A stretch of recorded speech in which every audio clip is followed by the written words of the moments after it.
Okay, I'm Mr. Frank, Mrs. Frank, and Dussel.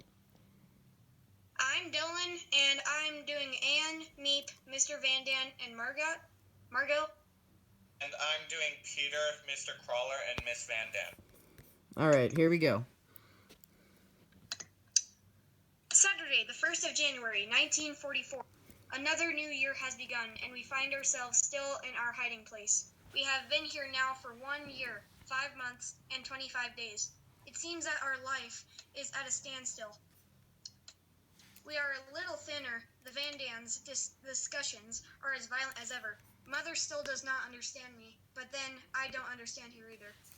There is one great change, however, a change in myself. I read somewhere that girls of my age don't feel quite certain of themselves, that they become quite quiet within and begin to think of the miracle that is taking place in their bodies. I think that what is happening to me is so wonderful, not only what can be seen, but what is taking place inside.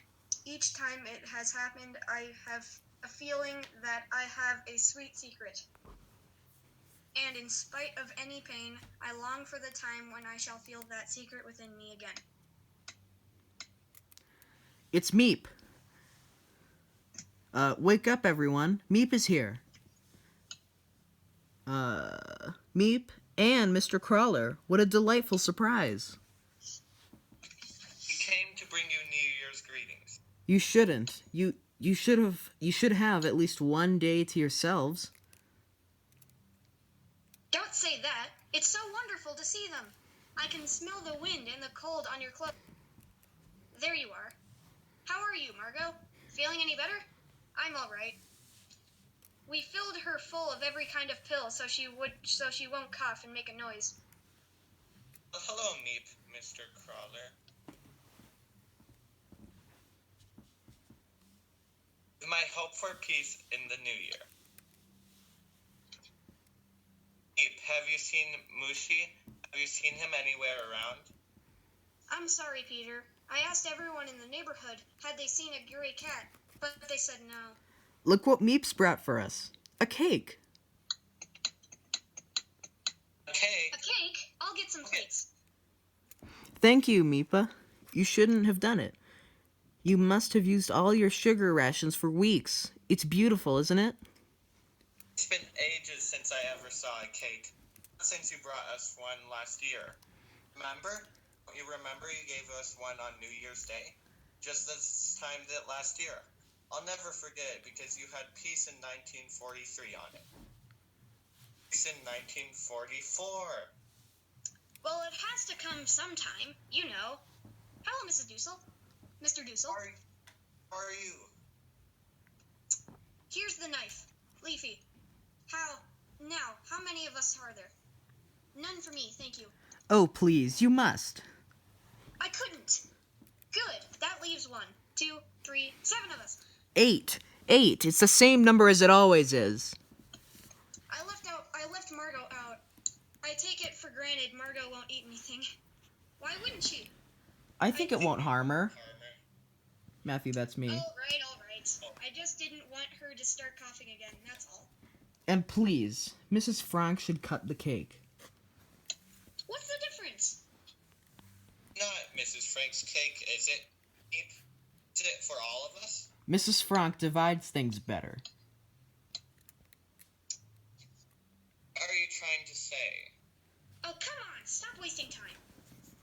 Don't I always give everybody exactly the same? Don't I? Forget it, Curly. I want an answer, don't I? Yes, everybody gets exactly the same. Except Mr. Van Daan always gets a little bit more. That's a lie.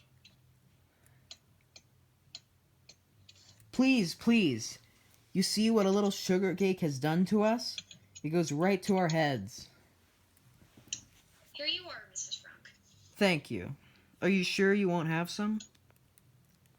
No, really, I have to go in a minute. Maybe Mushi went back to get our house. They say that the cat... Ever get over there? I mean, do you suppose you could? I'll try, Peter. The first minute I get, I'll try. But I'm afraid. With him gone a week. Make up your mind. Already someone has had a nice big dinner from the cat. This is delicious, Meep. Delicious. Dirk's in luck to get a girl who can bake like this. I have to run. Dirk's taking me to a party tonight. How heavenly. Remember now what everyone is wearing and what you have to eat and everything, so you can tell us tomorrow. I'll have you a full report. Goodbye, everyone. There's something I'd like to say to you, but there's something I'd like you to do for me. Where are you going? What do you want? What are you going to do? What's wrong? Mother says he's going to sell her fur coat. She's crazy about that old fur coat. Is it possible? Is it possible that anyone is so silly as to worry about a fur coat in times like this? It's none of your darn business. And if you say one more thing, I'll take you and I mean it,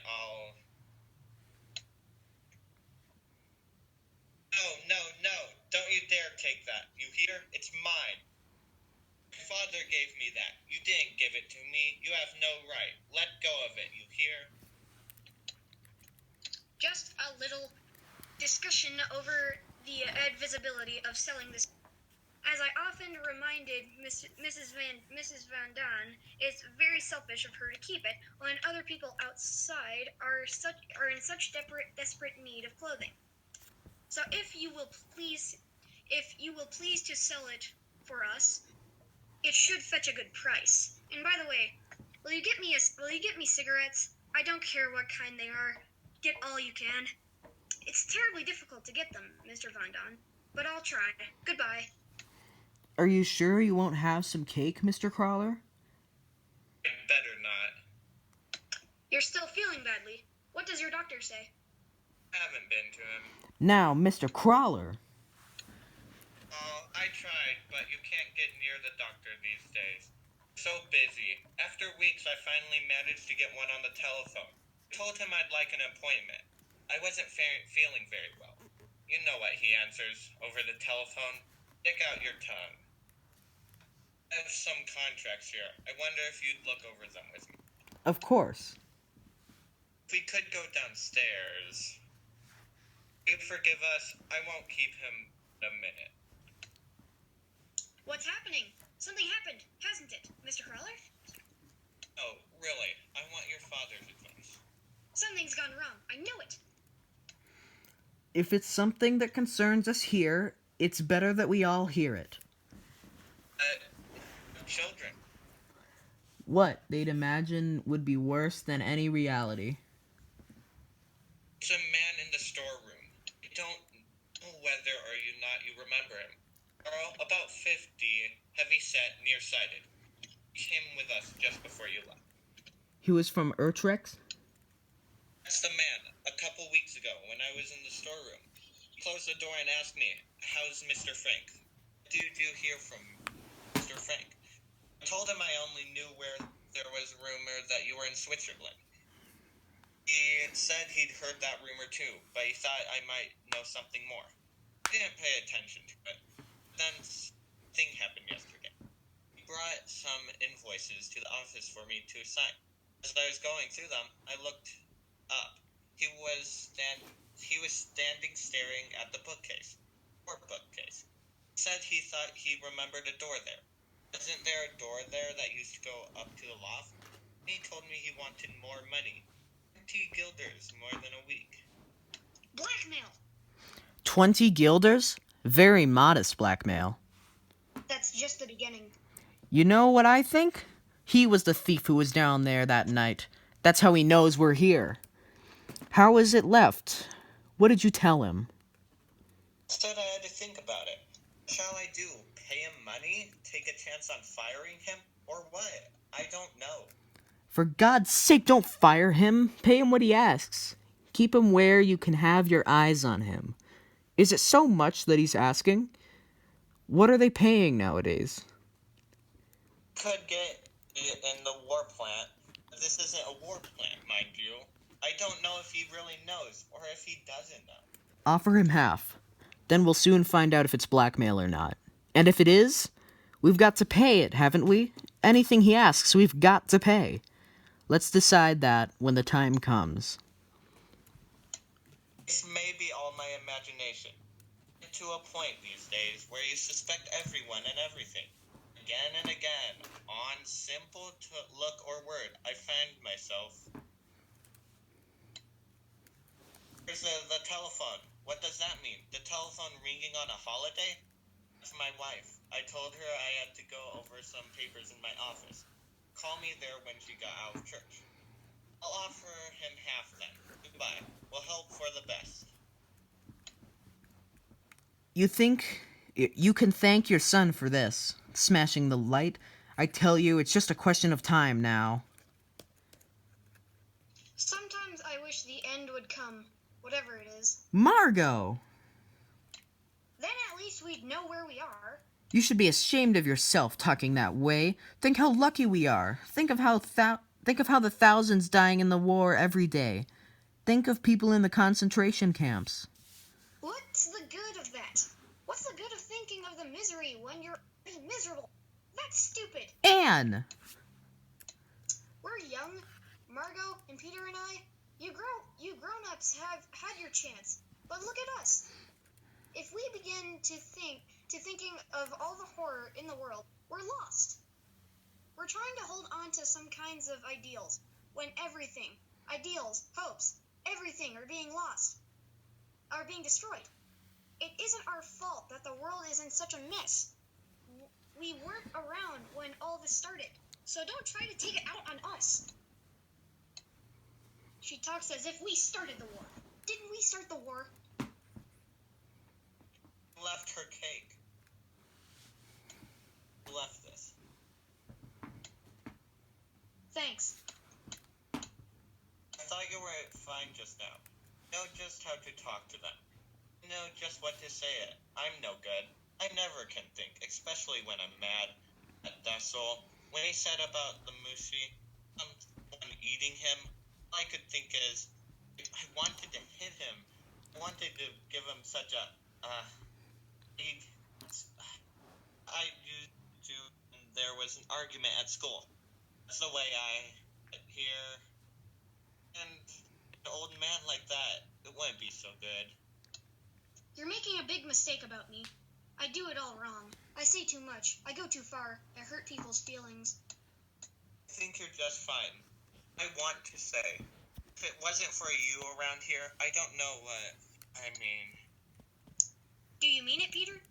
Do you really mean it? I said it, didn't I? Thank you, Peter.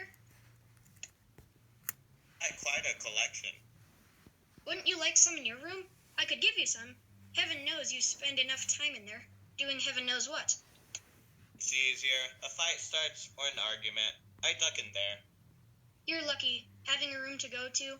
His lordship is always there. I hardly ever get a minute alone. When they start in on me, I can't duck away. I have to stand there and take it. Gave some of it back just now. I get so mad. They've formed their opinions about everything, but we're still trying to find out. We have problems here that no other people our age have ever had. And just as you think you've solved them, something comes along and bang! You have to start all over again. At least you've got someone you can talk to. Not really. Mother, I never discuss anything serious with her. She doesn't understand.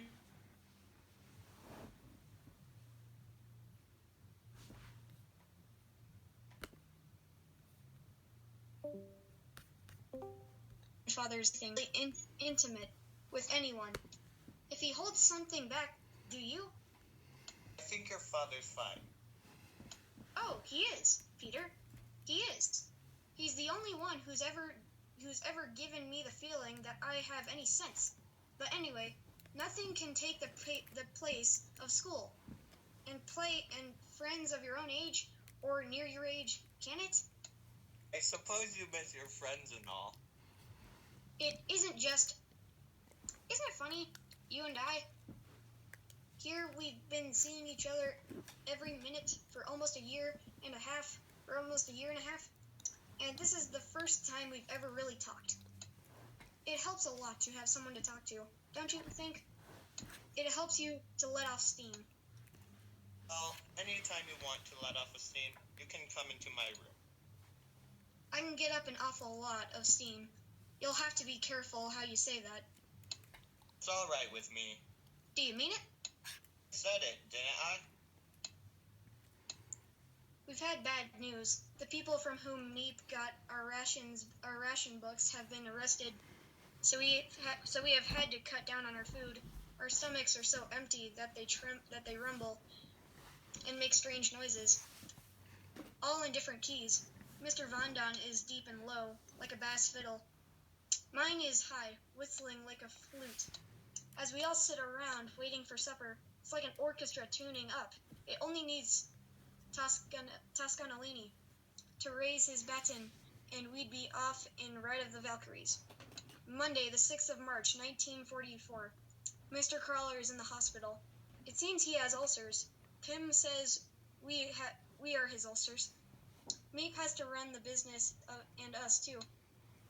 The Americans have landed on the southern tip of Italy. Father looks for a quick finish to the war. Mr. Dussel is waiting every day for the warehouse man to demand more money.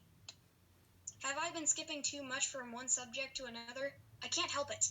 I feel that spring is coming. I feel it in my whole body and soul. I feel it utterly confused. I am longing, so longing, for everything, for friends, for someone to talk to, someone who understands, someone young, who feels as I do. No, Mr. Dussel, I am not dressed yet. How is that? How does that look? Fine. Dylan, you went on to You scene didn't even 2. look. Of course I did. It's fine. Margot, tell me. I am terribly ugly. Oh. Dylan, it's over. I finished. Yeah, sorry. You Okay, can edit it down. Mr. Ross, this video Sorry. is for Dylan, Matthew, and Luke. Okay, there you go. Couldn't make it. Gabe couldn't make it. We tried to get a hold of him for like over an hour, but it just didn't work. Yeah. Yeah. All right. Thanks. See ya.